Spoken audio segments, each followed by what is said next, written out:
Oke, baik teman-teman. Selamat pagi semuanya. Ya, assalamualaikum. Aku ucap selamat pagi untuk teman member TLC yang sudah hadir. Selamat pagi juga untuk Kak Egi ya sebagai pengajar di TLC pada si pagi hari ini. Masih banget nih teman-teman yang udah join ya pagi-pagi weekend lagi ya harusnya apa sih istirahat, rebahan-rebahan tapi kalian manfaatkan waktu sebaik mungkin untuk belajar ya, apresiasi setinggi-tingginya untuk itu. Ya, ini kalau aku lihat sih udah lumayan ya, udah ada sekitar 20 partisipan. Wah, yang pada mandi apa ya, ini untungnya virtual tuh enaknya gini ya, belum nggak kelihatan gitu ya. Baunya nyebar itu lumayan kalau virtual kan ya. Oke teman-teman, kenalin aku Dian Novika, biasa dipanggil Dian. Di sini aku sebagai host yang akan mandu jalannya TLC pada sesi pagi hari ini. Kita bakal belajar binaan nih, Ustaz TK ya Kak? Atau apa sih tadi aku? Tes wawasan kebangsaan TWK. Ya, itu nanti saat pagi. Nah, tabulnya ini buat nih di jadwalnya seru banget. Ya, tapi sebelumnya aku bakal bacain beberapa peraturan terus teman-teman perhatikan dalam apa ya, bergabung di sesi kelas kali ini. Yang pertama, pastikan username yang teman gunakan adalah nama desa yang telah ditentukan sebelumnya. Kalau akan yang ganti bisa diganti dulu untuk di menu profilnya bisa rename sesuai nama desanya. Nah, habis itu selama berlangsungnya kelas untuk mikrofon dan kamera bisa dimatikan terlebih dahulu. Ada etika bertanya adalah dengan menggunakan emoticon hand, kemudian setelah dipersilahkan oleh pengajar, teman yang mau bertanya bisa open mic maupun sekaligus open kamera. Dan kalau misalnya ada yang terganggu jaringnya atau apapun, bisa lewat chat terkait kendala yang ingin ditanyakan maupun pertanyaannya bisa disampaikan.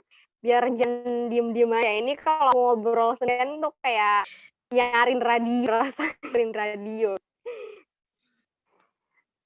Itu untuk peraturan yang keempat adalah pastikan teman-teman bergabung sampai selesai karena di akhir kelas kita ada kuis. Nah, kuisnya ini hadiahnya ada hadiah pula buat yang pemenangnya. Jadi pastiin teman untuk mengikutisnya ya, teman-teman.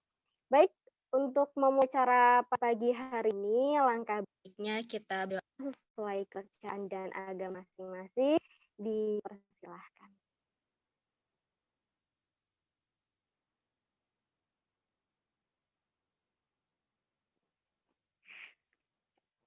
Berdoa selesai. Oke teman, karena waktunya udah cukup siang juga ya. Yang belum mungkin nanti temannya bisa diajakin. Nah, tanpa lama-lama gini, aku persilahkan waktunya untuk Egi ya. Egi. Halo semuanya. Maaf ya ada agak serak nih. Ya selamat pagi. Assalamualaikum warahmatullahi wabarakatuh. Daripada lama-lama mendingan kita langsung mulai aja ya.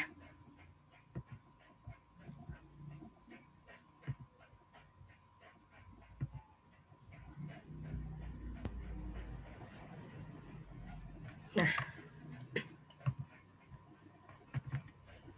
Udah kelihatan belum nih?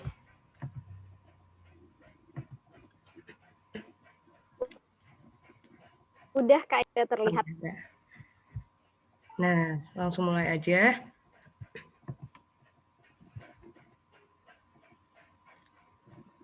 Jadi hari ini kita bakal bahas tentang soal TWK kedinasan.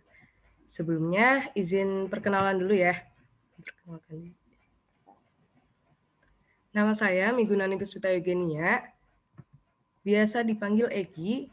tempat tanggal lahir di Tegal 25 Januari 2002, dan riwayat pendidikannya dulu alumni SMA Negeri 1 Tegal angkatan 2019, dan saat ini sebagai mahasiswi Politeknik Statistika STIS Jakarta, jurusan D4 Komputasi Statistik.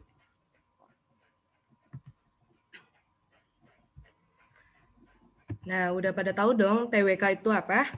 Jadi, TWK itu merupakan salah satu subtes yang diujikan di Seleksi Kompetensi Dasar atau SKD. Nah, teman-temannya TWK ini ada TIU atau Tes Intelijensi Umum, terus sama ada Tes Karakteristik Pribadi atau TKP. Nah, hari ini kita bakal bahas tentang TWK, Tes Wawasan Kebangsaan. Nah, apa aja sih yang ada di TWK itu? Di TWK kita bakal ketemu sama Pancasila, Undang-Undang Dasar 1945, biasanya tentang bela negara, HAM, simbol negara, lembaga negara, dan masih banyak lagi. Terus ada juga Bhinneka Tunggal Ika.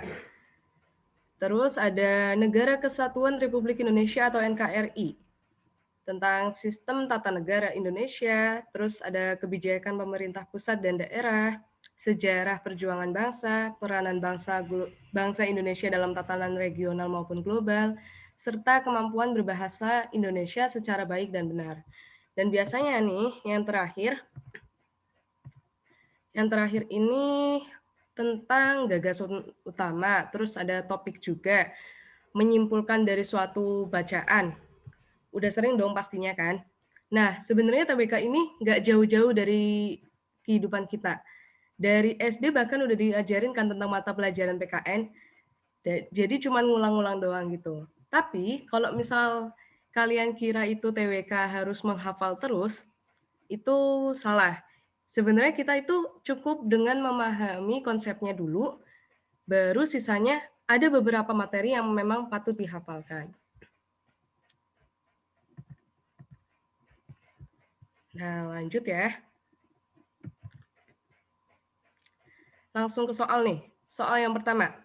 Negara adalah alat masyarakat untuk mengatur hubungan antara manusia dalam masyarakat tersebut. Pernyataan ini merupakan pengertian negara ditinjau dari segi negara sebagai titik-titik. Oke, kalian simpan jawaban kalian terlebih dahulu, baru nanti kakak bahas. Nah, ini soal pertama tuh tentang NKRI ya. Udah pada disimpan jawabannya? Aku anggap udah nih, ya. Jadi jawabannya adalah D, organisasi kekuasaan. Loh, kenapa?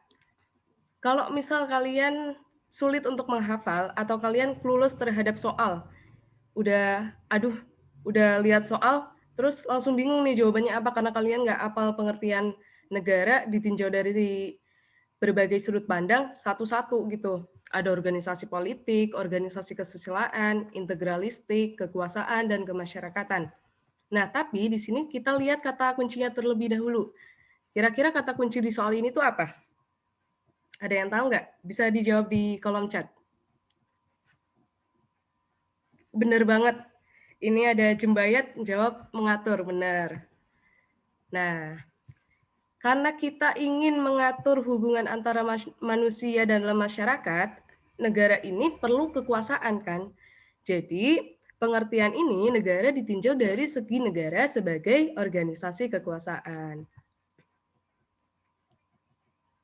Nah, selain itu, ada beberapa pengertian negara ditinjau dari 4 sudut pandang lainnya, yaitu ada negara sebagai organisasi kekuasaan, yang tadi udah aku sebutin. Terus yang kedua, negara sebagai organisasi politik, yaitu asosiasi yang berfungsi memelihara ketertiban dalam masyarakat berdasarkan sistem hukum yang diselenggarakan oleh suatu pemerintah yang diberi kekuasaan memaksa. Jadi intinya, kalau negara sebagai organisasi politik, yaitu dia sebagai asosiasi yang berfungsi untuk memelihara ketertiban. Ya. Terus yang ketiga, yaitu negara sebagai organisasi kesusilaan. Artinya, negara itu sebagai penjelmaan dari keseluruhan individu. Nah, setelah itu ada negara sebagai organisasi integralistik. Jadi, negara sebagai organisasi integralistik yaitu negara sebagai integrasi antara pemerintah dan rakyat.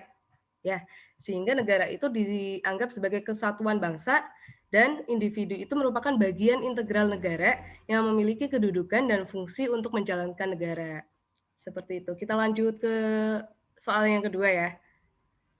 Siapa tahu kalau misal aku kecepatan atau itu boleh banget diinterupsi. Lanjut ke soal kedua.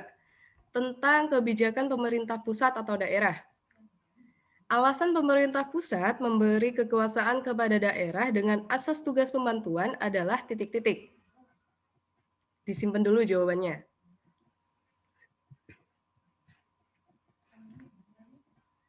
Udah belum nih? Udah pada itu?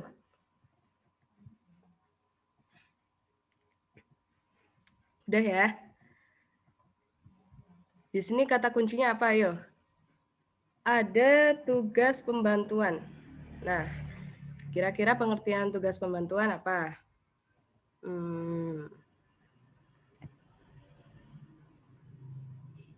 Oke, langsung aja ya.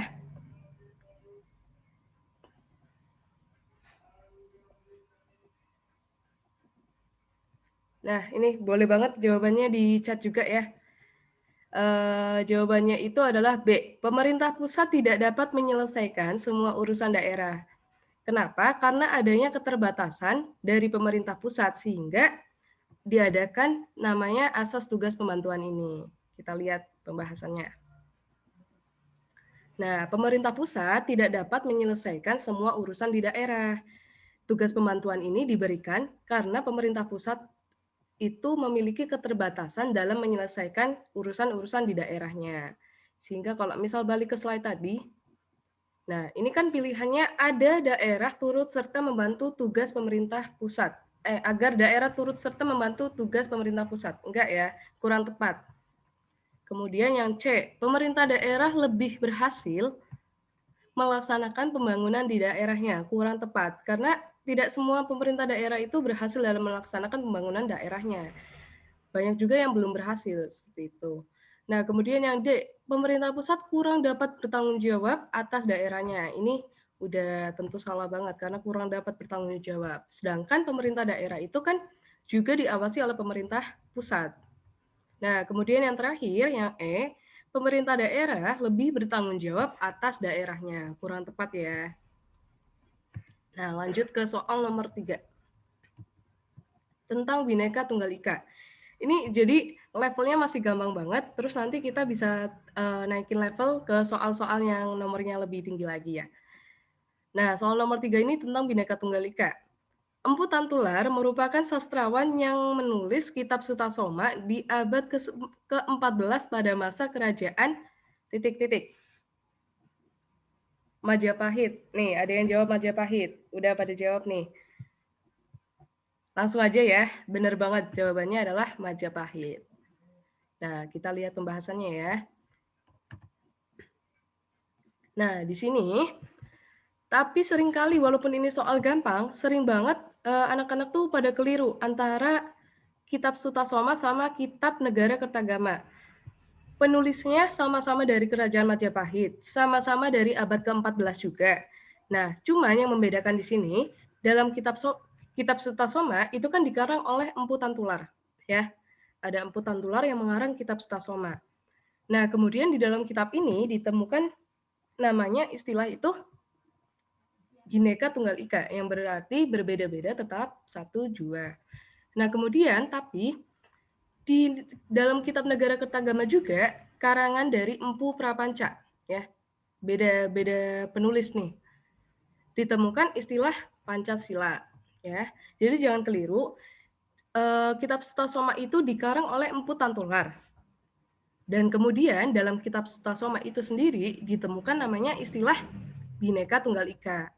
Nah, kemudian di kitab Negara Kertagama itu dikarang oleh Empu Prapanca. Dan ditemukan namanya istilah Pancasila gitu. Jadi dua kitab ini berbeda dan dua istilah yang ditemukan juga berbeda ya. Jangan keliru, yang penting jangan keliru tuh. Lanjut lagi ke soal nomor 4. Udah pada siap belum nih? Lanjut ya.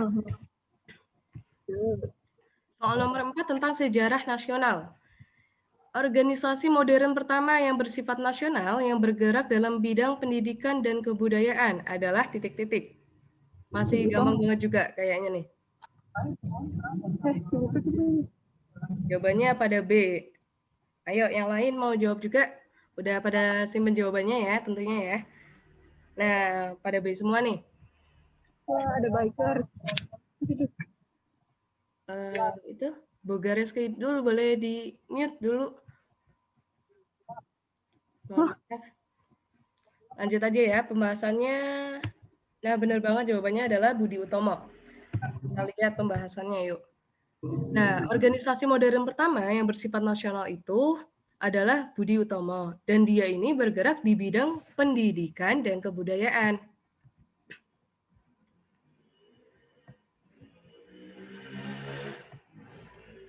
Sebuah organisasi pemuda yang didirikan oleh Dr. Sutomo dan para mahasiswa Stovia. Yang kini Stovia itu bisa disebut juga FKUI, yaitu teman-temannya adalah Gunawan Mangunkusumo dan Suraji.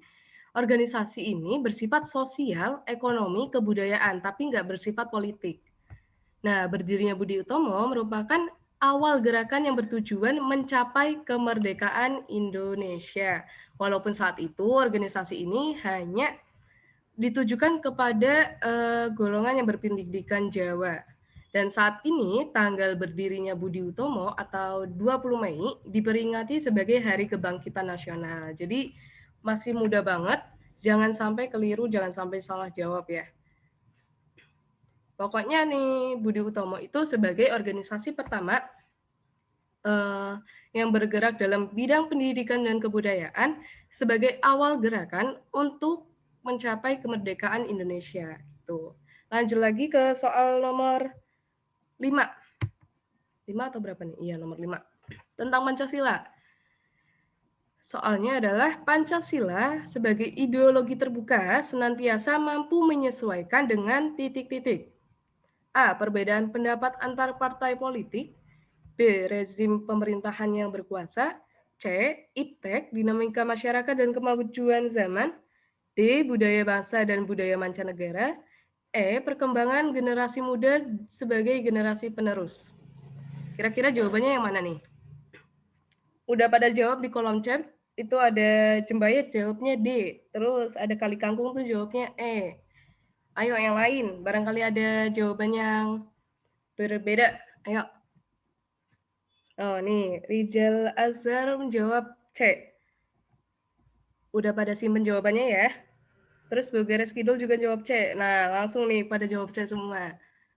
Semoga nggak karena ikut-ikutan, karena kalian jawab sesuai dengan pemikiran kalian sendiri ya. Karena di sini sama-sama belajar juga. Jadi langsung aja ke jawabannya. Yang benar adalah C. Benar banget. C itu adalah Iptek, dinamika masyarakat dan kemajuan zaman. Jadi, Pancasila sebagai ideologi terbuka itu senantiasa dapat mampu menyesuaikan dengan iptek, dinamika masyarakat, dan kemajuan zaman. Nah, selanjutnya kita lihat pembahasannya. Ideologi terbuka adalah ideologi yang dapat berinteraksi dengan perkembangan zaman dan adanya dinamika secara internal. Maksudnya di sini adalah, jadi nilai dasarnya Pancasila itu tetap, tapi dia bisa berkembang sesuai dengan kemajuan zaman. Nah, sesuai dengan dimensi fleksibilitas, Pancasila ini mampu menyesuaikan dengan iptek, dinamika masyarakat, dan kemajuan zaman kan tadi seperti yang udah disampaikan di soal jawabannya. Nah, tapi ada batasan-batasan di dalam keterbukaan ideologi Pancasila, antara lain. Yang pertama, stabilitas nasional yang dinamis. Artinya tetap dinamis. Ini negara itu tetap stabil dan dinamis. Mengingkarinya kurang itu nih, kurang rapi karena nggak pakai pen tab juga. Yang kedua yaitu larangan terhadap ideologi Marxisme. Terus ada ideologi komunisme dan Leninisme. Yang ketiga, mencegah paham liberal.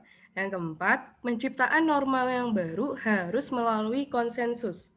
Konsensus ini seperti pertimbangan yang secara bersama-sama gitu ya. Terus yang kelima, yaitu larangan terhadap pandangan ekstrim yang menggelisahkan kehidupan masyarakat. Nah, diantaranya yang paling sering keluar di soal, ini biasanya keliru antara ini nih, antara yang nomor 4 ini. Ya, jadi perhatikan, di sini tertera yaitu penciptaan norma baru harus melalui konsensus. Jadi bukan penciptaan seperti yang lainnya, kayak misal penciptaan etika yang baru melalui konsensus itu salah, jelas salah. Nah, ini sedikit kisi-kisi tentang kuis nanti yang bakal keluar. Jadi harus diperhatikan, tadi ada beberapa batasan-batasan di keterbukaan ideologi Pancasila ya. Oke, lanjut ke soal berikutnya. Tentang UUD 1945. Makna alinea pertama pembukaan UUD 1945 adalah titik-titik. Udah pada simpen jawabannya? Boleh banget. Boleh jawab di kolom chat atau disimpan dulu sendiri. Ya. Ayo. Yang mana nih? Udah dari SD kan ikut upacara. Jadi kalau misal ditanyakan tentang pembukaan UUD harusnya apa sih? Alinea pertama apa? Bahwa sesungguhnya itu kemerdekaan ialah hak segala bangsa dan oleh sebab itu maka penjajahan di atas dunia harus dihapuskan karena tidak sesuai dengan pri kemanusiaan dan pri keadilan. Artinya apa? Ayo. Jawaban A, B, C, D atau E?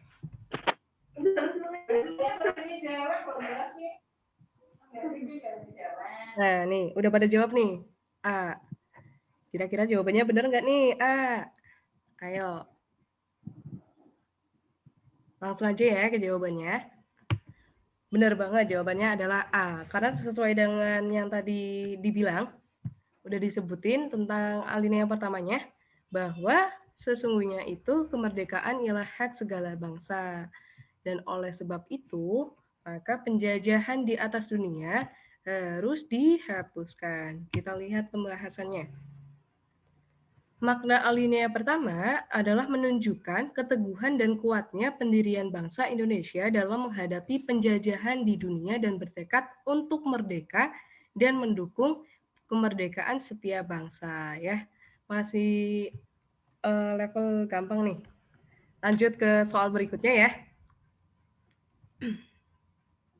Nah, sekarang tentang peranan bangsa Indonesia dalam tatanan global. Ada yang namanya politik bebas aktif kan. Politik luar negerinya Indonesia itu bersifat bebas aktif. Nah, artinya apa? A. Tegas menentukan sikap dalam pergaulan internasional dan regional. B. Ikut menciptakan perdamaian dunia dalam pergaulan internasional. C. Ikut serta menciptakan ketertiban dunia dan tidak memihak. D. Bebas dalam pergaulan internasional dan ikut mewujudkan perdamaian dunia.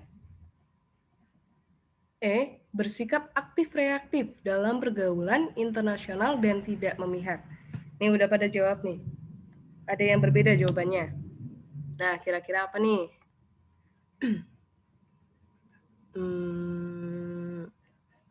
Ada yang jawab. Nah, kan tadi awalnya pada C, terus langsung ke D nih. Langsung aja ke jawabannya. Ya, atau masih ada yang mau jawab lagi nih? Ada yang jawab terakhir nih jawabnya C, di atas-atasnya jawabnya D, terus di atasnya lagi jawabnya C lagi. Langsung aja ya ke jawabannya adalah titik. Oke.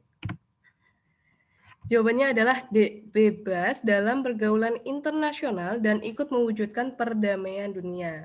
Loh, kenapa nggak C? Karena yang C itu kan hanya ikut serta menciptakan ketertiban dunia dan tidak memihak. Di sini tidak memihaknya betul, tapi ikut serta menciptakan ketertiban dunia itu memiliki keterbatasan. Nyatanya kan di Indonesia sendiri itu kan berhak untuk mengikuti pergaulan internasional.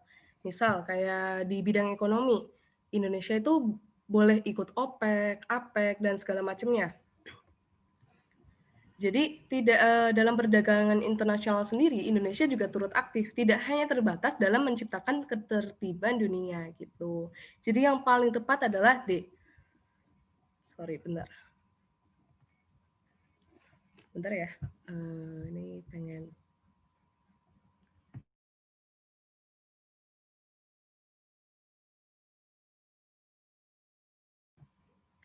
Sorry, agak batuk tadi.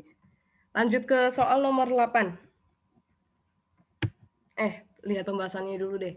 Nah, di sini politik luar negeri Indonesia bersifat bebas dan aktif. Artinya, Indonesia itu bebas untuk menentukan pandangan dan sikap terhadap masalah-masalah internasional. Bebas menjalin hubungan dengan negara manapun dan aktif memperjuangkan tegaknya hak asasi manusia serta aktif dalam menciptakan tatanan pergaulan internasional yang adil. Jadi tadi yang seperti yang udah disebutkan, tidak hanya terbatas dalam menciptakan ketertiban dunia. Walaupun yang di dalam UUD itu seperti itu dalam pembukaannya, tapi ini tidak membatasi Indonesia itu hanya menciptakan ketertiban saja, tapi bebas untuk mengikuti pergaulan internasional gitu. Nah, pada paham ya? Langsung ke soal nomor 8.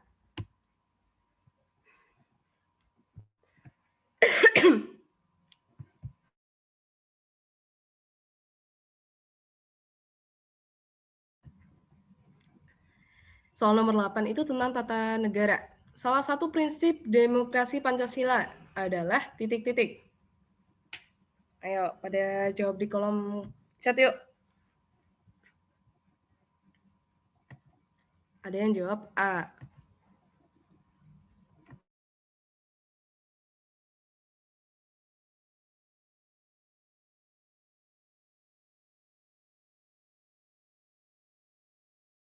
Udah pada jawab nih. Pada jawab A.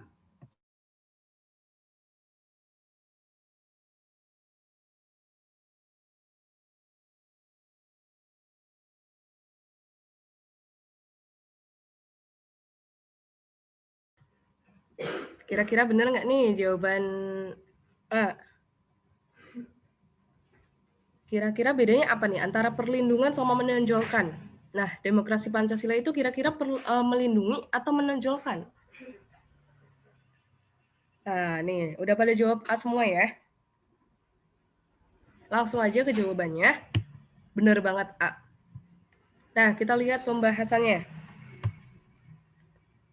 Nah, ini tadi ada yang jawab kalau menonjolkan itu kata sifat.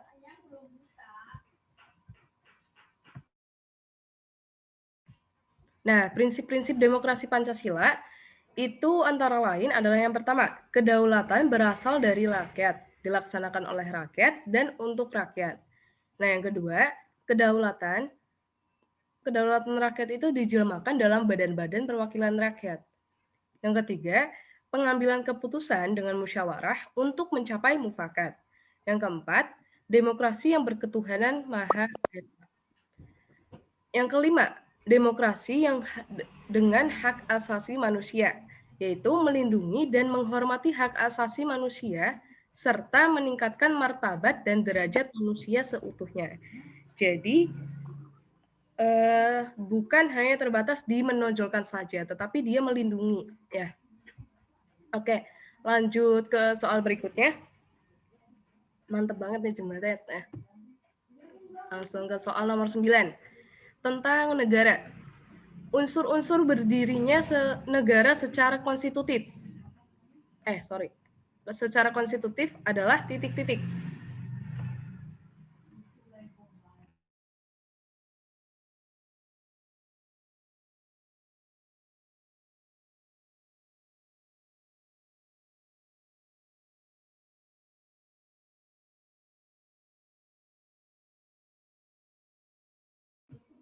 Pada jawab yuk di kolom chat. Ada yang mau jawab nggak nih? Unsur konstitutif. Nggak apa-apa kalau salah. Kan di sini kita juga belajar bareng-bareng. Ada yang jawab A, ada yang jawab D.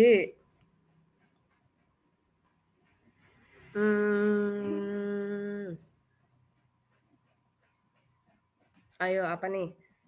Ada yang jawab D lagi. Nih, coba diperhatikan yang ada yang jawab A tadi ya, kalau nggak salah tuh ya.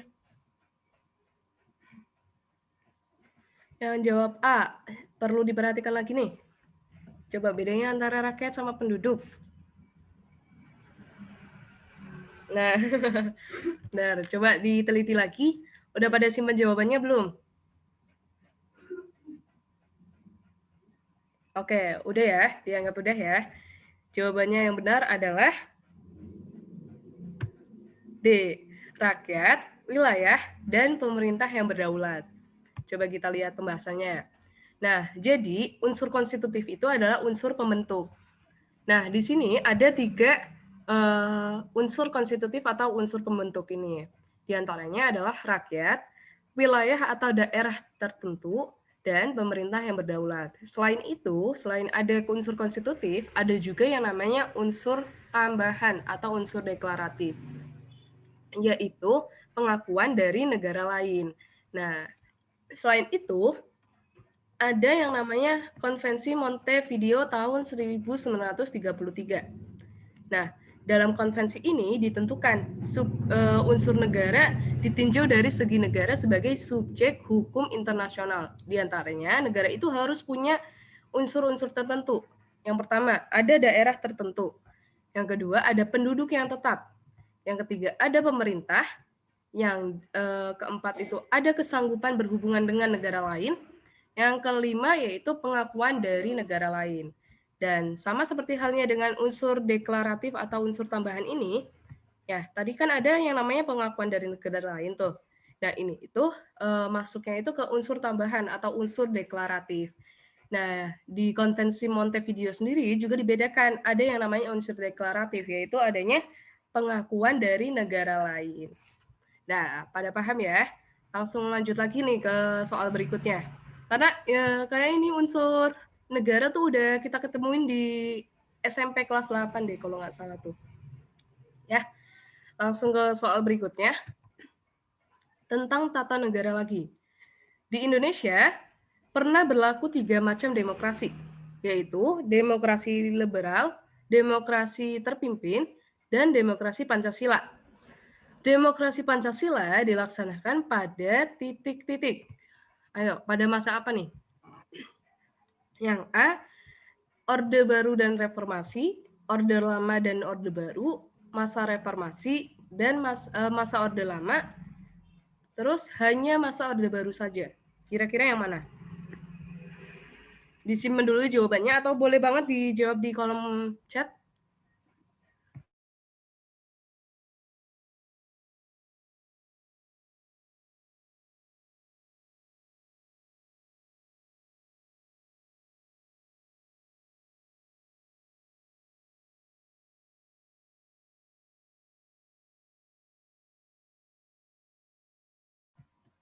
Ada yang jawab 3 orang tuh beda semua.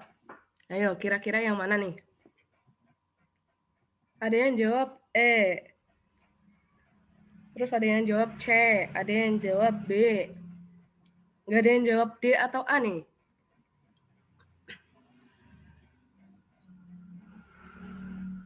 Ayo, apakah Pancasila itu pas awal kemerdekaan? Coba yuk, diituin dulu.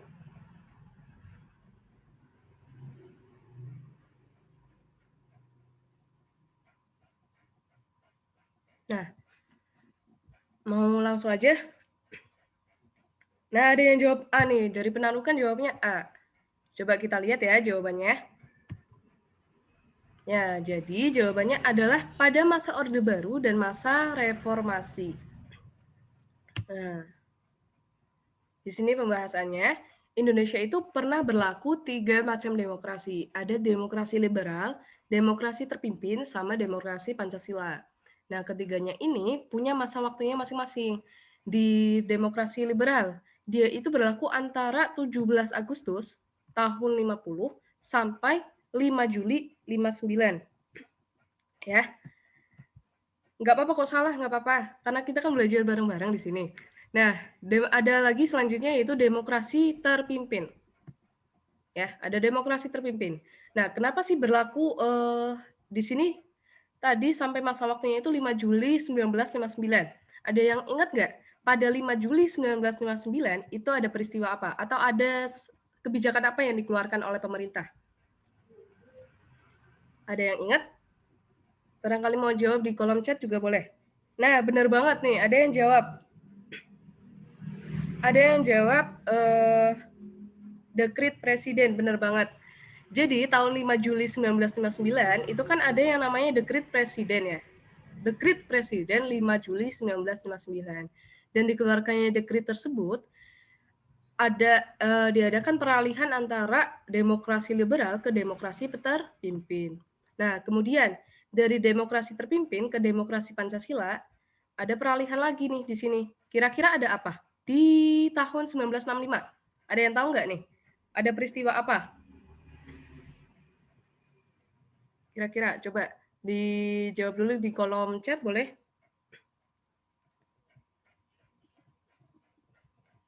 PKI. Oh, benar banget nih. Iya, benar. Ada yang jawab PKI, benar.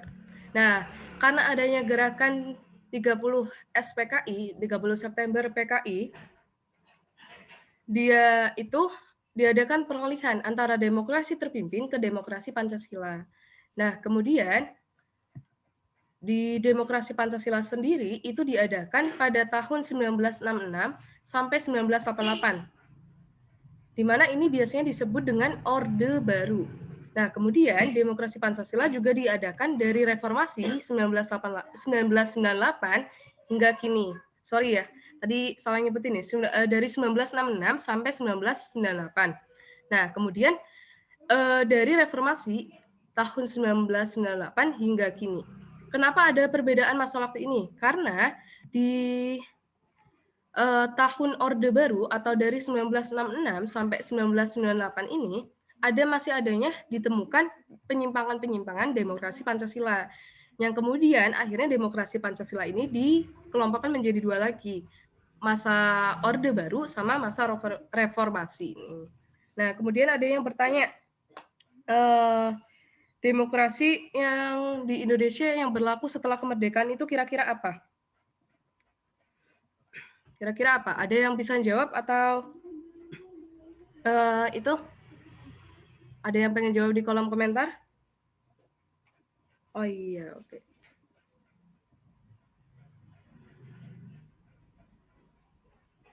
Nah, ini bisa kita bahas nanti ya di akhir aja, supaya sekalian nanti barangkali ada yang pengen tanya lagi, juga boleh banget lewat di kolom chat aja. Tadi udah kekumpul satu pertanyaan tentang demokrasi apa yang berlaku setelah kemerdekaan. Lanjut ke soal selanjutnya.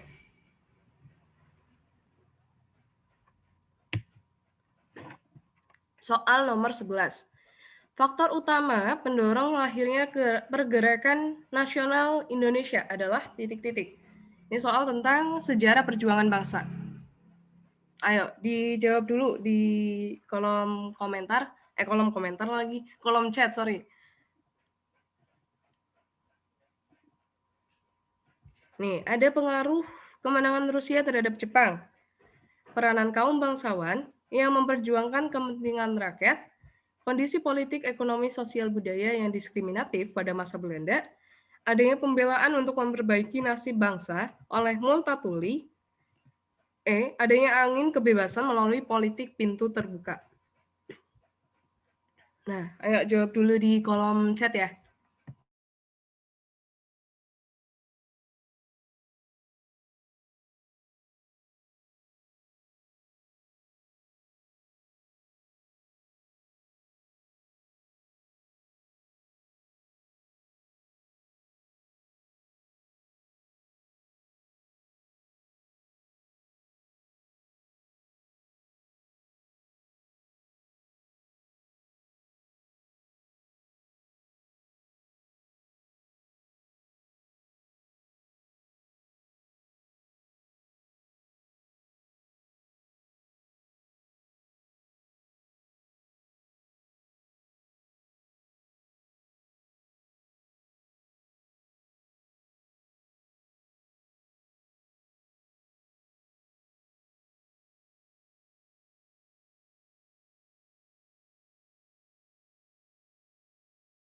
Udah pada jawab ya? Nah, jawaban yang betul adalah C. Kondisi politik, ekonomi, dan sosial budaya yang diskriminatif pada masa Belanda. Lanjut ke pembahasannya. Kita lihat pembahasannya. Nah, pergerakan dipengaruhi oleh pergerakan nasional di Indonesia lahir karena dua faktor utama. Ada yang namanya faktor internal sama faktor eksternal. Nah, faktor internalnya sendiri ini karena adanya kondisi politik, ekonomi, dan sosial budaya yang diskriminatif pada masa Belanda.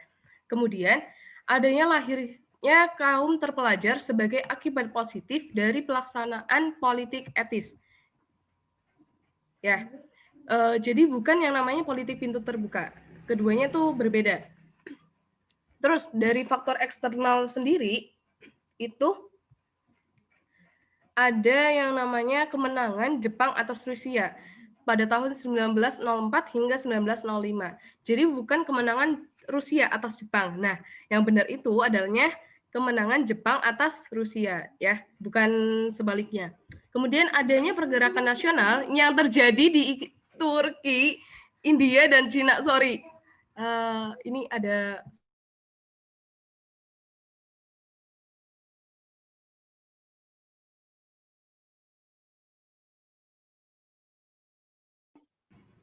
Nah, udah kembali kondusif nih. Sorry banget tadi ada itu.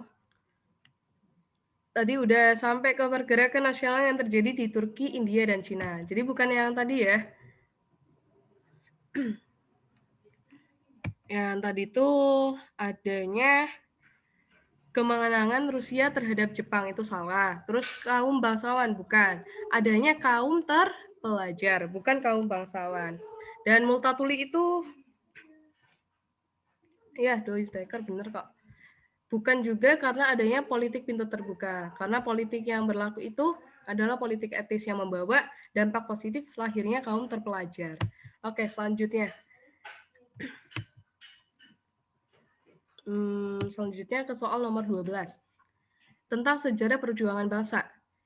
Nah, kemerdekaan Indonesia direncanakan akan disahkan oleh pemerintah Jepang di Tokyo pada tanggal ... A. 18 Agustus 1945, B. 24 Agustus 1945, C. 27 Desember 1945, D. 24 Desember 1949, E. 27 Desember 1949. Nah, kira-kira yang mana nih? Oh, nih, kan cepet banget nih Jebayat dari tadi. Hebat banget nih, ada yang jawab C. Ada yang jawab D juga. Ada perbedaan jawaban di sini. Kira-kira yang benar yang mana nih? Coba diteliti lagi. Apakah tahunnya itu benar tahun 49 atau masih dalam tahun 45?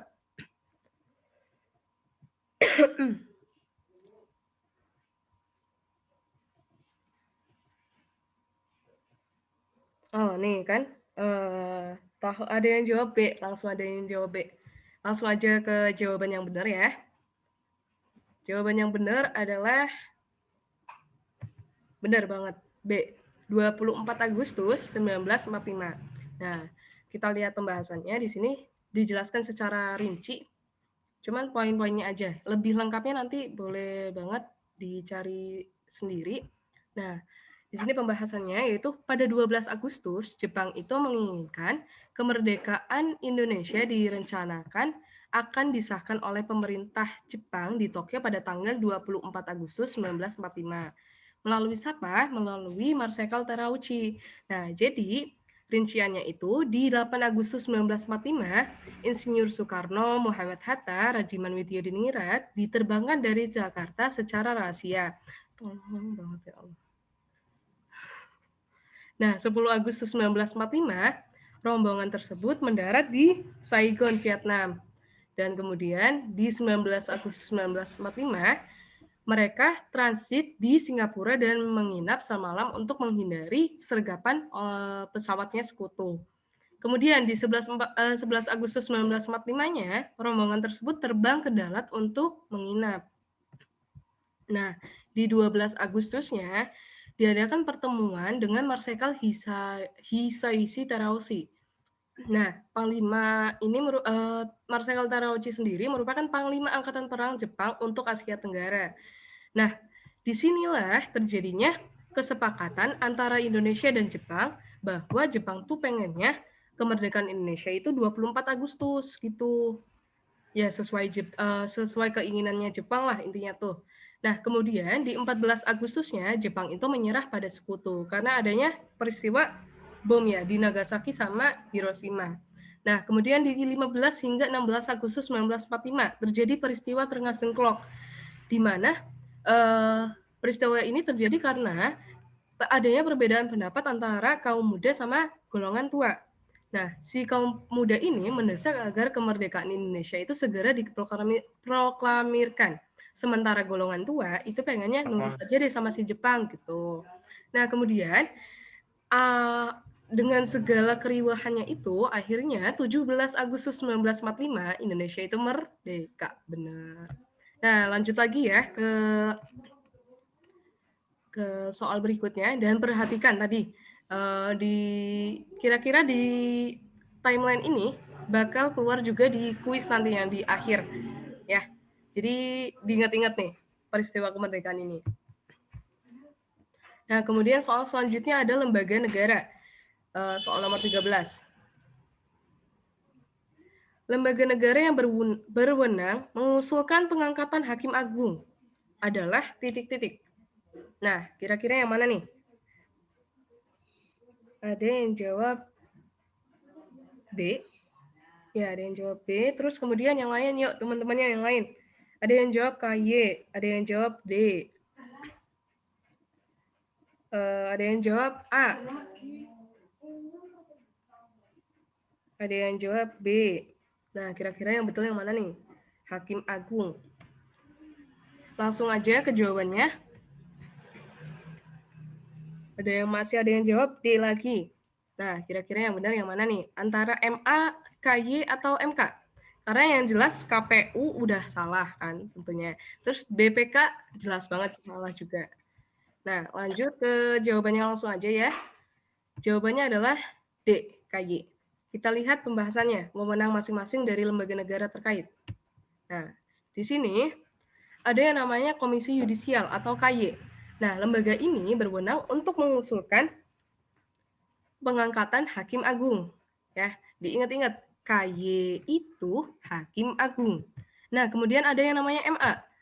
MA ini berwenang untuk mengadili pada tingkat kasasi, ya, pada tingkat kasasi untuk menguji peraturan perundang-undangan di bawah UU dan mempunyai wewenang lainnya yang diberikan oleh undang-undang itu sendiri. Nah, kemudian selanjutnya ada yang namanya Mahkamah Konstitusi atau MK. MK berwenang untuk mengadili pada tingkat pertama dan terakhir. Nah, ingat, bukan yang berarti kalau misalnya mau nginget-nginget nih, intinya kalau MK ada K-nya nih. K-nya itu bukan satu temenan sama MK, justru. Tapi kalau misal K, ya berarti pertama. Nah, kemudian MA itu kasasi. Jadi bukan MK tuh bukan berwenangnya itu pada tingkat kasasi ya. Bukan karena sama-sama K itu jadi ngingetnya itu di kasasi deh, berwenangnya di tingkat kasasi deh. Bukan, tapi justru kebalikannya. Kalau MA itu di tingkat kasasi. Tapi kalau MK itu ada di tingkat pertama sama tingkat terakhir. Nah, kemudian ada BPK. BPK sendiri itu berwenang untuk memeriksa pengelolaan dan tanggung jawab keuangan negara. Nah, selanjutnya ya, ada soal nomor 14. Tadi kalau misal KPU udah pada tahu kan fungsi wewenangnya buat apa? Buat mengatur pemilihan umum, jelas banget. Nah, kemudian ada soal nomor 14 nih. Bangsa Indonesia dalam konteks bentuk negara kesatuan berarti di bawah ini, kecuali titik-titik. Nah, kira-kira apa nih? Bisa jawab di kolom chat dulu. Ada yang pengen jawab nih? Kira-kira jawabannya apa nih? A, B, C, D, atau E? Ada yang jawab C. Nih, dari PB dan jawabnya C. Terus ada yang jawab lagi nggak nih? Ayo, pada jawab yuk. Kira-kira apa? Jembaya jawabnya D. Terus teman-temannya yang lain yuk. Nggak apa-apa kalau salah. Ada nih, jawabnya D, D lagi. Nah, kira-kira jawabannya apa nih? Masih ada jawaban yang berbeda nggak? Oh, ini ada. Dari Tunon jawabnya C.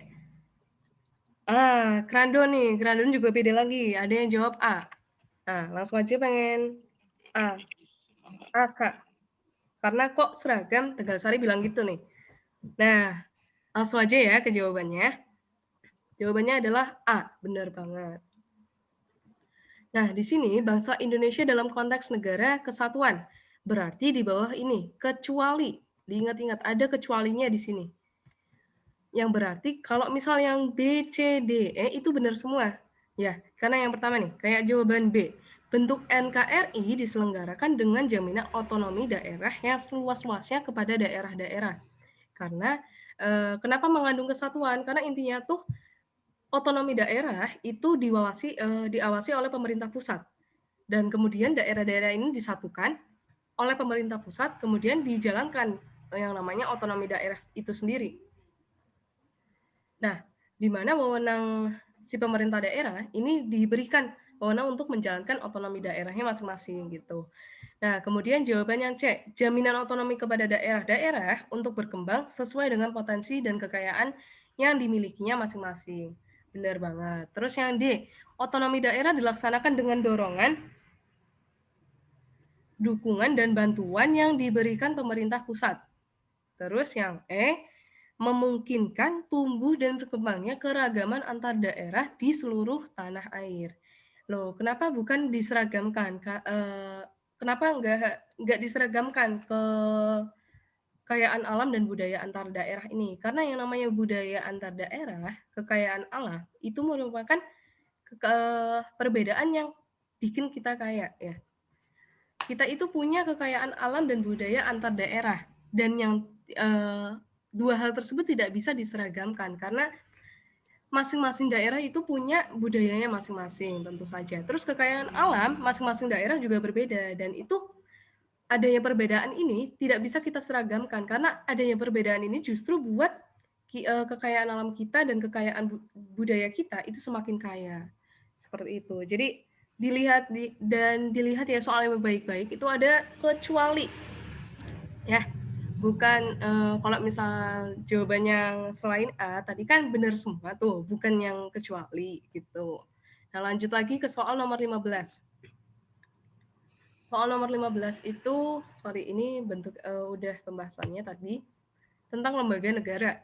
Nah, melakukan pemeriksaan dan pengawasan terhadap keuangan negara adalah fungsi BPK sebagai fungsi titik-titik legislatif, yudikatif, eksekutif, rekomendatif, operatif. Nah, benar. Udah ada yang jawab nih. Pada jawab E. Nah, benar. Benar nggak nih? Kira-kira benar atau enggak? Ya, pada jawab E semua ya. Benar banget jawabannya adalah E. Kenapa? Karena jelas legislatif itu fungsinya lembaga negara, ya DPR lah itu fungsinya. Yudikatif jelas enggak banget karena fungsi BPK itu setidaknya itu ada 3 di sini. Ada operatif, rekomendatif, sama langsung aja kita lihat ke pembahasannya. Nah, sorry, tadi yudikatif itu termasuknya iya ya. Yang enggak tuh legislatif, sorry.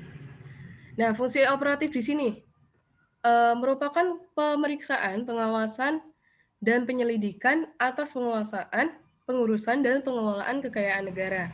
Nah, kenapa sih? Lihat dari kata-katanya aja. Kalau misal kalian tadi kurang bisa menghafalkan atau clueless terhadap ketika kalian lihat soal, kita lihat kata kuncinya di sini. Nah, tadi kan kata kuncinya itu mereka si BPK itu melakukan pemeriksaan, melakukan pengawasan dan melakukan pemeriksaan dan pengawasan saja. Itu merupakan fungsi operasi ya. Operatif itu kata dasarnya dari operasi.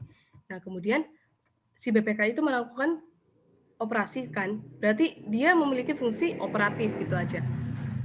Nah, Fungsi operatif tadi sendiri udah disebutkan. Kalau misal BPK itu merupakan memiliki fungsi sebagai untuk memeriksa, mengawasi, dan menyelidiki atas penguasaan, pengurusan, dan pengelolaan kekayaan negara. Dan yang selanjutnya yaitu ada fungsi yudikatif. Yudikatif di sini BPK itu memiliki kewenangan untuk menuntut perbendaharaan dan tuntutan ganti rugi ya terhadap bendaharawan dan pegawai negeri bukan bendahara yang karena perbuatannya melanggar hukum.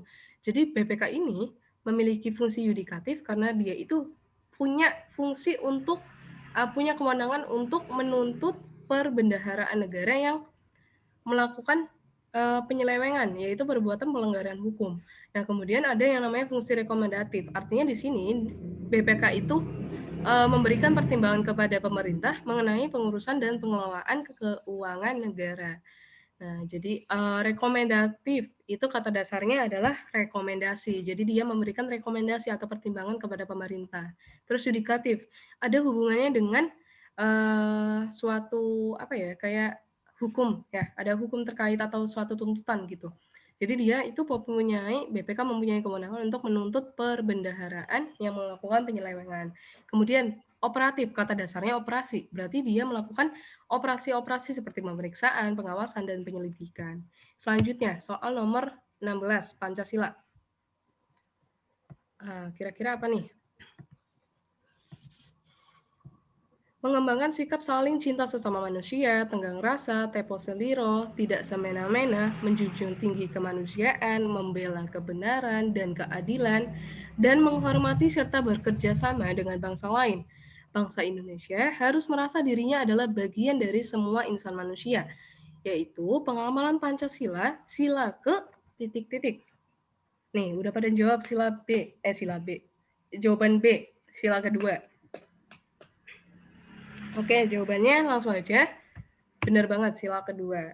Karena di sini diingat-ingat Pancasila sila kedua adalah kemanusiaan yang adil dan beradab. Jadi intinya di sila kedua itu kita cari nilai mana yang ada pada soal, yang ada pada pilihan, atau yang biasanya nilai-nilai ini kan diuraikan dulu nih di soal. Nah, kemudian kita kaitkan dengan nilai-nilai dari Pancasila itu sendiri. Nah, kemudian yang di soal nomor 16 tadi, itu sesuai dengan pengamalan Pancasila sila kedua, yaitu tadi yang seperti disebutkan, mengembangkan sikap saling cinta sesama manusia, tenggang rasa, tepo seliro, tidak semena-mena, menjunjung tinggi kemanusiaan, membela kebenaran dan keadilan, dan menghormati serta bekerja sama dengan bangsa lain. Nah, kemudian soal nomor 17, Pancasila lagi. Permasalahan paling kompleks yang dialami oleh negara Indonesia yang mengakibatkan tergerusnya nasionalisme adalah ... Kira-kira apa nih? Ada yang pengen jawab? Ada yang jawab D.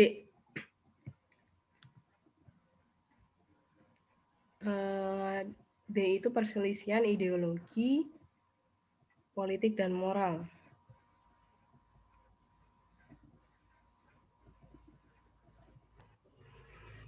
Nah, udah pada jawab D, ada yang berbeda nih, ada yang C, ada yang B. Langsung aja ke jawabannya. Ada yang masih mau jawab lagi nggak nih? Ada itu, yang terakhir ada jawab C. Langsung aja ke jawabannya. Yaitu D, perselisihan ideologi, politik, dan moral. Coba kita lihat jawabannya satu-satu. Di sini paling kompleks, diingat-ingat. Ada kata kunci yaitu paling kompleks. Artinya paling rumit ya. Bisa didefinisikan seperti itu, paling rumit. Yang mengakibatkan tergerusnya nasionalisme. Apa sih permasalahan yang paling kompleks sehingga bisa menyebabkan tergerusnya nasionalisme? Yang A.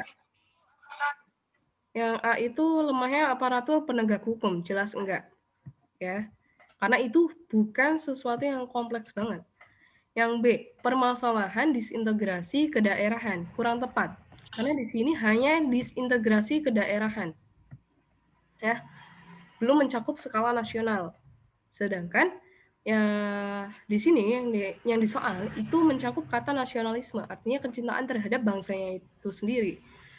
Terus yang ketiga, perkembangan globalisasi yang kian pesat, kurang tepat ya. Terus yang rendahnya kepercayaan terhadap kinerja pemerintah, itu masih kurang tepat. Karena tidak ada kaitannya, masih kurang terkait dengan nasionalisme. Jadi yang paling terkait, yang paling erat banget, yang paling kompleks banget juga, itu adalah perselisihan ideologi, politik, dan moral. Karena ideologi ini terkait dengan pandangan ya, pandangan dan landasan filosofis suatu negara. Jadi perselisihan ideologi, politik, moral, itu mampu mengakibatkan permasalahan kompleks sehingga menyangkut ke dasar negara. Karena ideologi sendiri itu kan menyangkut dasar negara, pandangan, landasan filosofis suatu negara yang berujung pada kurangnya pelestarian rasa nasionalisme di suatu negara. Ada yang itu. Coba lanjut lagi ya ke soal nomor 17. Nomor 18 nih, udah nomor 18 aja, udah 2 soal lagi. Tentang UUD 1945. Nah, pokok-pokok pikiran dalam pembukaan UUD 1945 diwujudkan dalam pasal-pasal yang terdapat pada titik-titik. Nah, kira-kira apa nih?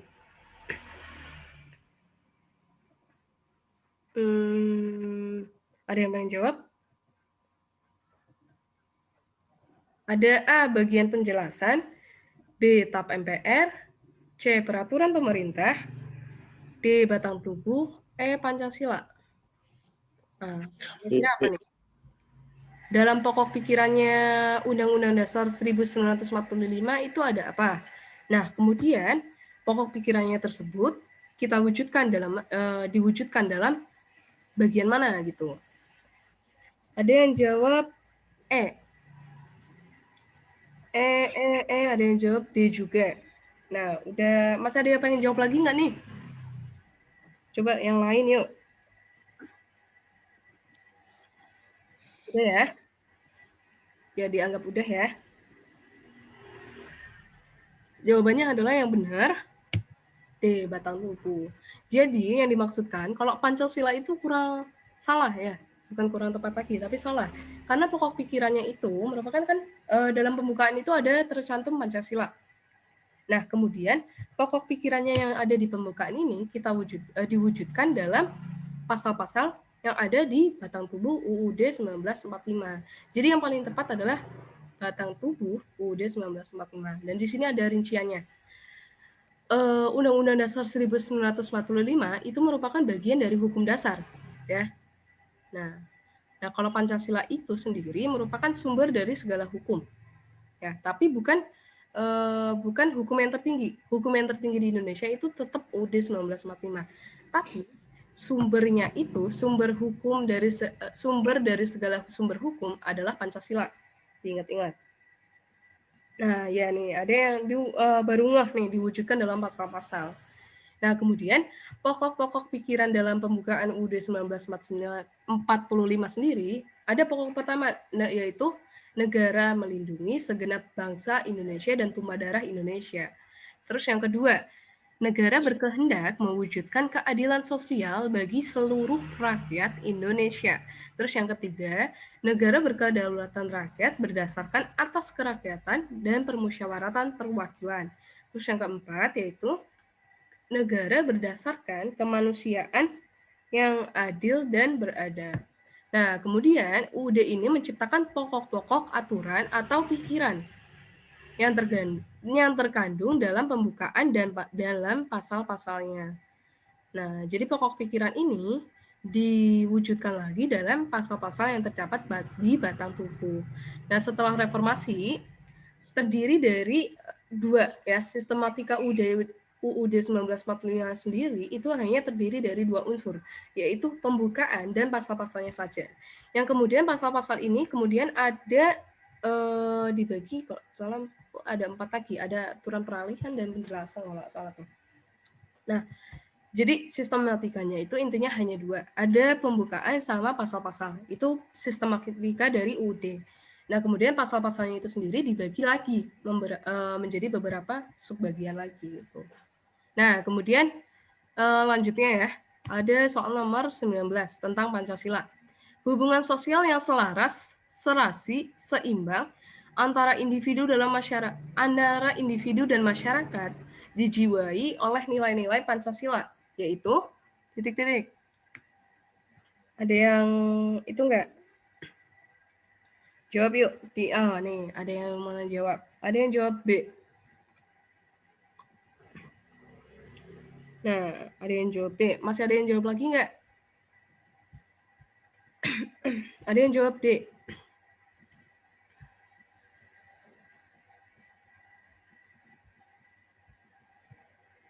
Kemudian ada yang jawab C, E, B. Nah, jawabannya beda-beda ya, mulai beda-beda nih. Ada yang jawab E, ada yang jawab B, ada yang jawab D. Seimbang sama dengan adil, katanya Pak Ketiban. Nah, ya udah. Langsung aja ke jawabannya. Benar banget. Sila kelima. Nah, jadi kalau misal sila kelima, masih pada ingat kan sila kelima itu apa? Keadilan sosial bagi seluruh rakyat Indonesia. Namanya adil itu harus dia selaras, serasi, dan seimbang. Jadi jawaban yang paling tepat adalah E, sila kelima. Nah, pembahasannya yaitu 5 sila Pancasila memiliki nilai dasar yaitu ketuhanan, kemanusiaan, persatuan, kerakyatan, dan keadilan. Intinya, yang sila yang pertama itu memuat nilai-nilai ketuhanan.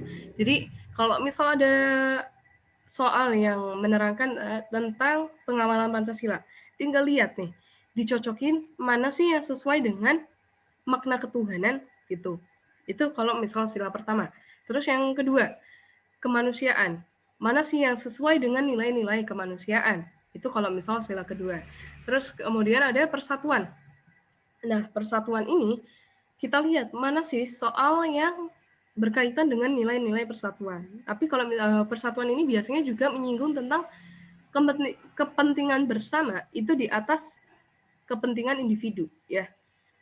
Beda antara kerakyatan. Kalau yang sila keempat itu kan permusyawaratan dan kerakyatannya. Jadi apa-apa tuh harus melalui musyawarah gitu. Itu buat sila yang keempat. Terus sila yang terakhir, sila yang kelima, ada keadilan. Artinya cari mana yang merupakan pengamalan Pancasila yang sesuai dengan nilai keadilan. Tadi ada kata kuncinya yaitu serasi, seimbang, sama selaras itu. Nah, kemudian lanjut lagi ke soal yang terakhir nih. Tentang UUD 1945. Pembukaan UUD 1945 terdiri dari 4 alinea. Pada alinea pertama, terdapat 3 pokok isi, yaitu mengandung dalil objektif, mengandung pernyataan subjektif, dan landasan pokok pelaksanaan politik luar negeri. Yang mengandung pernyataan subjektif adalah titik-titik. Nah, kira-kira mana nih? Ada yang jawab C. A, C, B, terus C lagi. Kira-kira yang mana?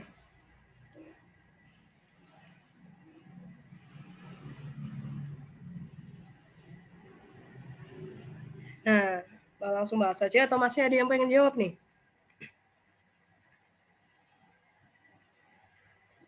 Udah ya? Dan yang pengen jawab lagi ya, jawaban yang benar adalah C, benar banget. Adanya aspirasi bangsa Indonesia untuk membebaskan diri dari ikatan penjajah. Gitu. Nah, kita lihat pembahasannya aja langsung. Nah, pembahasannya yang mengandung pernyataan subjektif pada pembukaan UUD 1945 itu adanya aspirasi Indonesia untuk membebaskan diri dari ikatan penjajah. Nah, pada alinea pertama sendiri itu mengandung makna sebagai berikut. Ada dalil objektif yaitu penjajahan tidak sesuai dengan pri kemanusiaan dan pri keadilan.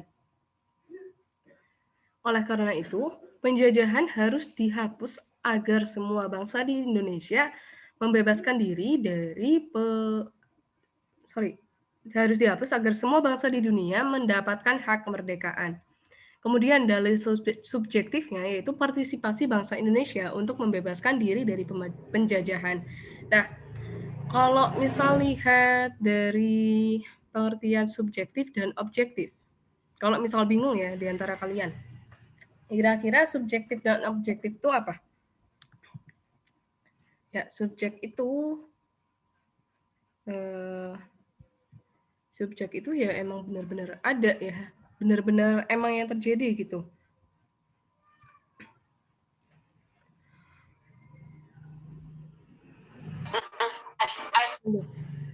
Sorry. Nah, pernyataan subjektif, diingat-ingat di sini yang ditanyakan adalah pernyataan yang subjektif. Nah, kemudian ada lagi yang namanya dalil objektif. Kalau objektif itu intinya sesuai dengan objeknya. Berdasarkan kalau dari kalimat kata dasarnya sendiri itu ada yang namanya objektif. Dan kemudian dalil subjektif. Kalau subjektif itu lebih ke pandangan atau perasaan diri sendiri. Terus kemudian objektif itu ke ya objeknya gitu. Terkait dengan objeknya itu sendiri. Nah, selesai. Nah, tadi ada yang pengen tanya tentang demokrasi yang berlaku di awal kemerdekaan. Nah, kalau nggak salah tuh soal nomor berapa tuh? Dicatat dulu. Oke, di sini nih. Nah, bentar. Nah, di sini itu ada. Nah, di Indonesia sendiri kan pernah berlaku 3 macam demokrasi, yaitu demokrasi liberal, demokrasi terpimpin, dan demokrasi Pancasila. Demokrasi Pancasila dilaksanakan pada masa Orde Baru dan masa Reformasi. Tadi yang udah seperti disebutkan. Karena demokrasi Pancasila pada masa Orde Baru itu ada beberapa penyimpangan, sehingga dibedakan lagi menurut masanya, menurut periodenya itu sendiri. Yaitu ada di Orde Baru sama masa reformasi. Nah, kemudian apa yang berlaku di awal kemerdekaan? Di awal kemerdekaan itu sama aja. Berlakunya itu adalah demokrasi parlementer. Karena dari 1750, awal-awal kemerdekaan itu masih berlaku demokrasi parlementer. Nah, kemudian pada 17 Agustus 1950 itu kan terjadi yang namanya pergantian konstitusi. Jadi Indonesia itu berlaku yang namanya Republik Indonesia Serikat kan. Nah, disitulah terjadi pergantian di sini. Ya cuman itu doang sih, tapi tetap sama demokrasinya itu masih sama, cuman yang berlaku di awal kemerdekaan itu masih demokrasi parlementer. Cuman yang membedakan itu bentuk dari Indonesia itu sendiri itu berbeda gitu. Jadi yang tadinya republik menjadi serikat gitu. Ya. Sudah paham sampai sini? Ada yang pengen bertanya lagi atau enggak?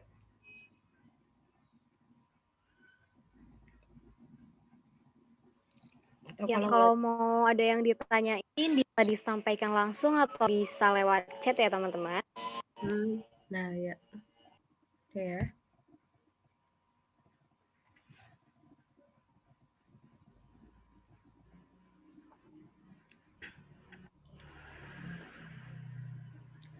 Nih, masih ada yang pengen tanya atau enggak? Oh. Astaga. Gimana nih teman-teman? Untuk sesi seru ya. Nah, barangkali ada mau tanya. Ada yang pengen tanya lagi? Tanyakan dulu. Kenapa Jumbayat? Kalian mau tanyakan dulu terkait penjelasan dari materinya ataupun terkait apapun itu ya. Boleh banget disampaikan langsung maupun dikirimkan lewat chat. Yuk, ada yang mau ditanya.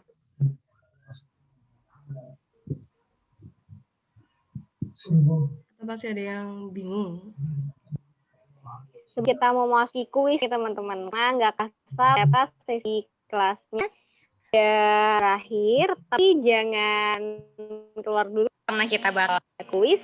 Tapi sebenarnya sambil kita nunggu waktu untuk kuis, barangkali yang mau ditanyain dulu. Seru banget nih di chat lagi buat apa sih? Iya tuh. Gak apa-apa, berarti kan pada seru ya. Ya berharapnya sih semoga bermanfaat buat kalian juga.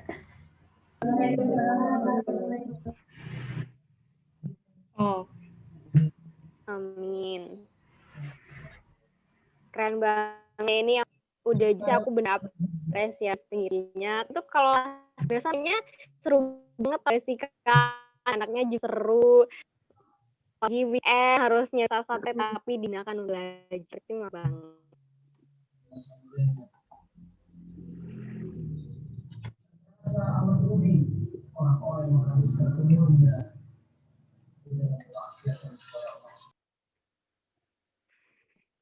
Ya ada yang ditanya lagi, kali mau tanya tentang apa namanya kuliahnya Kak Egi nggak apa?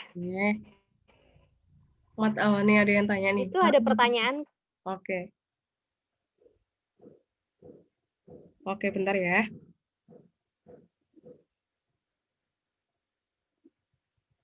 Oke, bentar. Bentar. Oke, bentar nih. Ada yang itu. Nah, ada yang tanya nih, matematika STIS belajarnya dari buku USM. Kalau misal tanyanya, matematika STIS itu, kalau misal pengen masuk STIS itu belajarnya dari buku USM, itu jawabannya iya. Kenapa? Karena aku sendiri itu kan pakainya juga buku BUSM ya. Jadi lumayan membantu banget sih waktu pas USM di ujian matematikanya. Tapi kalau misal tanyanya itu tentang matematika yang dipelajarin tuh di STIS itu belajarnya dari BUSM ya enggak. Karena kan matematikanya juga lebih itu kompleks lagi ya, ada statistikanya segala macamnya. Terlebih karena prodi aku sendiri itu kan karena komputasi, jadi lebih banyak belajar tentang program, bukan statistik doang. Jadi kalau misalnya ada yang tertarik pengen masuk istilahnya itu kayak pemrograman ya. Kalau misal pengen belajar tentang sistem informasi atau data science, itu bisa masuk STIS. Karena nggak cuman belajar tentang statistika doang gitu. Jadi ada prodi lain yaitu prodi komputasi statistik.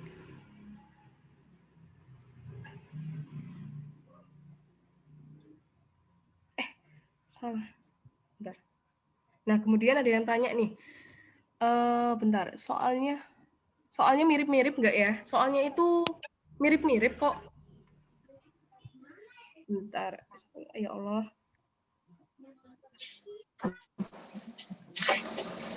Nah.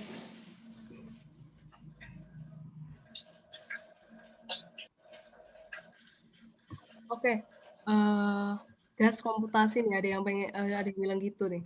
Kalau misal tanya soalnya mirip-mirip, kalau misal tahun aku itu aku lebih cenderung bilang kalau misal soalnya ya lumayan buat latihan tapi nggak terlalu mirip-mirip banget karena yang kalau misal di soalnya BUSM itu kan soal tahun lalu, tahun-tahun sebelumnya. Sedangkan soalnya si STIS itu sendiri itu nggak mesti sama dengan ada yang berbeda tentunya. Kayak tahunnya aku tuh paling banyak keluar tentang materi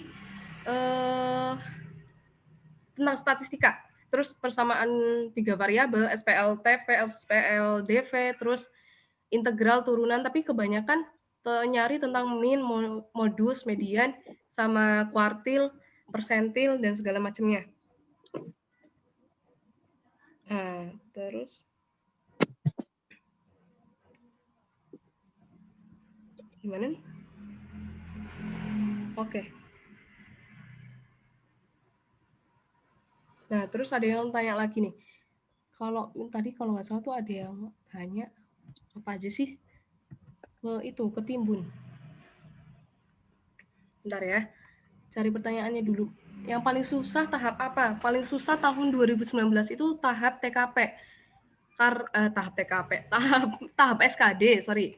Tahap SKD kenapa? Karena di TKP-nya sendiri itu 85% peserta itu gagal. Sedangkan targetnya STIS itu 85% peserta itu harus berhasil. Nah, termasuk juga aku nih di sini. Jadi pas tahun 2019 kayak termasuk STAN juga kalau nggak salah tuh STAN tahun 2019 juga banyak gagal di TKP. Nah, karena tapi pesertanya STAN itu banyak banget, ada ratusan lebih, kan jadinya pada masuk semua Nah, beda halnya dengan STIS. Nah, kalau STIS ini sendiri dia itu peserta masuk ke tahap 2 itu hanya 1.800 karena udah disaring di tahap pertama. Nah, dari 1.800 anak itu kemudian masuk ke tahap 2 yang kemudian ternyata kuotanya STIS itu kan ada 600 peserta. Itu bahkan peserta yang lolos TKP itu tidak ada 600 sehingga perankingannya itu sesuai dengan nilai total SKD gitu. Nah, waktu itu sendiri aja ya, TKP itu aku nggak nyampe 143 karena ambang batasnya waktu itu kan 143 dan banyak banget anak-anak yang nggak nyampe 143 waktu itu tuh. Nah, kemudian di sini ada yang tanya lagi nggak? Kalau Poltekip atau Poltekim nggak ada tahapan selain SKD ya Kak? Kalau STAN kan ada TPA dan TBI. Oh, kurang tahu tuh kalau misal Poltekip sama Poltekim. Tapi kalau Poltekip sama Poltekim kan yang jelas ada sama petanya juga ya. Ada tinggi badan segala macam. Nah, kalau di STIS sendiri itu nggak ada batasan tinggi badan, nggak ada batas minus dan segala macamnya gitu. Paling syarat yang paling utama tuh cuma nggak buta warna sih itu. Sama bebas narkoba itu jelas banget. Terus rapotnya ya rapot nilai rapot matematika sama bahasa Inggrisnya tuh harus 80 minimal. Terus belajar SKD-nya dulu gimana Kak? Belajar SKD. Dulu banget itu pas tahap 2 aku itu sesuai dengan jadwalnya pas banget sama jadwal UTBK. Hari Jumat itu aku SKD di Semarang, hari Sabtunya itu aku UTBK di Bogor. Nah, kenapa milih Bogor? Karena waktu itu mikirnya tuh karena bakal mudik kan, karena kalau misal mudik tuh aku selalu pulang kampungnya ke Bogor. Nah, kemudian dari situlah aku mikir daripada bolak-balik ke Tegal lagi, biar sekalian Idul Fitri tuh nggak perlu beli tiket lagi buat ke Bogor gitu, jadi nggak usah balik ke Tegal. Nah, kemudian pas banget tuh di antara dua tahap itu tuh sebenarnya masih bingung antara pengen fokusin UTBK atau pengen antara pengen fokusin UTBK atau pengen fokus ke kedinasannya. Nah, setelah itu ternyata ya udahlah dua-duanya sambil jalan. Jadi kalau misal ke bimbel itu buat belajar UTBK, pulangnya itu buat belajar kedinasan gitu. Kedinasan secara mandiri, buat belajar TKP-nya buat belajar SKD-nya utamanya. Nah, kemudian ya udah sambil belajar latihan soal juga lebih banyak baca materi sih, karena baca materi itu kan materinya seabrek. Sedangkan kalau misal tipe-tipe soalnya itu masih bisa kita pahami, terutama kan kebanyakan yang keluar itu tentang materi pengamalan Pancasila. Sama udah sih itu. Terus yang waktu itu paling keluar banyak juga materi tentang bahasa Indonesia, tentang gagasan utama dan segala macamnya itu. Nah, kemudian sambil jalan ya udah akhirnya hari Sabtunya itu ke Bogor, tapi sebelumnya hari Jumatnya itu tes di Ungaran, di Semarang itu di Ungaran. Jadi lumayan perjalanan jauh juga dari Poncol gitu. Tapi sambil jalan ya alhamdulillah sih, ke jalan dua-duanya ke jalan sih. Alhamdulillah di UTBK yang kedua dapat skor yang lumayan, sampai alhamdulillah juga masuk itu ya, keterima di Teknik Sipil UI. Nah, kemudian juga keterima di Politeknik Statistika STIS. Tapi ya udah, namanya jalan hidup akhirnya milihnya STIS-nya sendiri gitu. Alhamdulillah.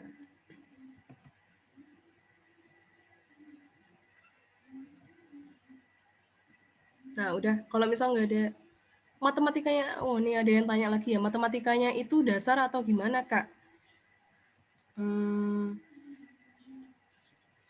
Matematikanya itu lebih ke matematika wajib. Ya, enggak juga sih. Ada matematika minatnya juga. Enggak cuma matematika wajib, karena kalau beberapa SMA kan ada yang itu ya, ada yang materinya matematika wajib sama matematika minat. Nah,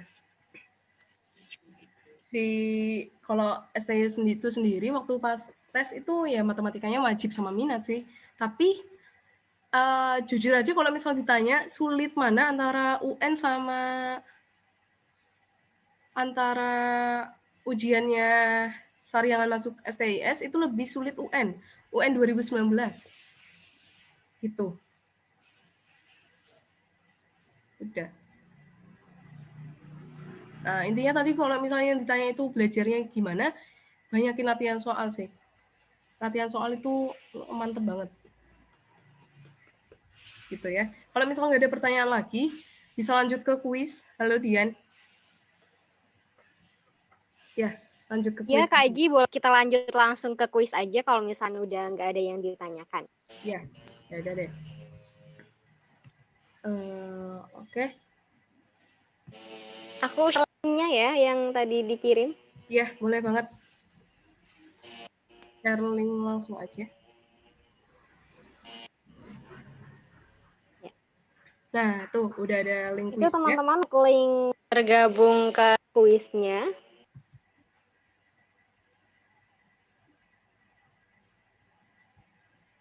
Nunggu join yang lainnya juga Silahkan Kak Egi dipersiapkan terlebih dahulu. ya. Kodenya langsung pencet itunya aja deh. Kodenya itu 10794.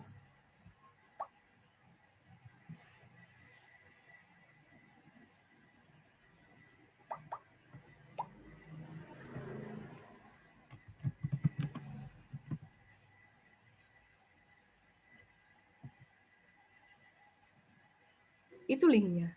Ya, itu linknya ada tuh di bagian atas tuh, Non.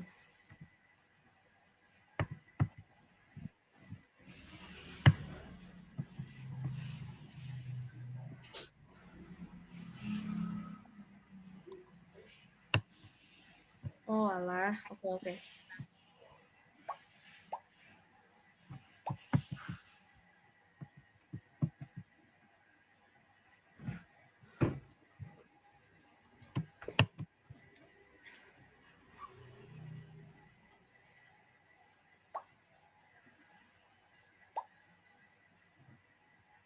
Kita nunggu yang lain juga ya buat join. Jadi kalau misal udah pada join, udah semua belum? Bisa mulai. Ini kalau lihat partisipannya di Zoom sih sekitar 20-an lebih Oke. untuk pesertanya, Kak. Oke. Yang baru join tuh masih ada 14 doang. Jadi masih ada sekitar 6 lagi ya. Oke, kita tunggu dulu.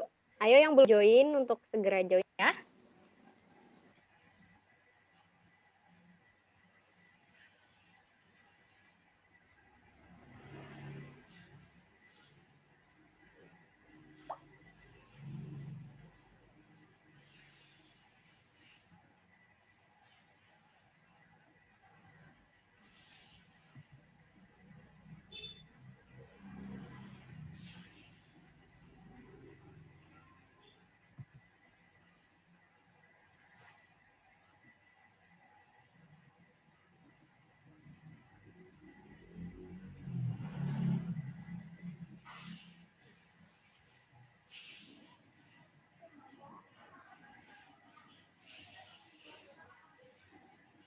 Udah ada 15 nih, masih ada yang pengen join lagi.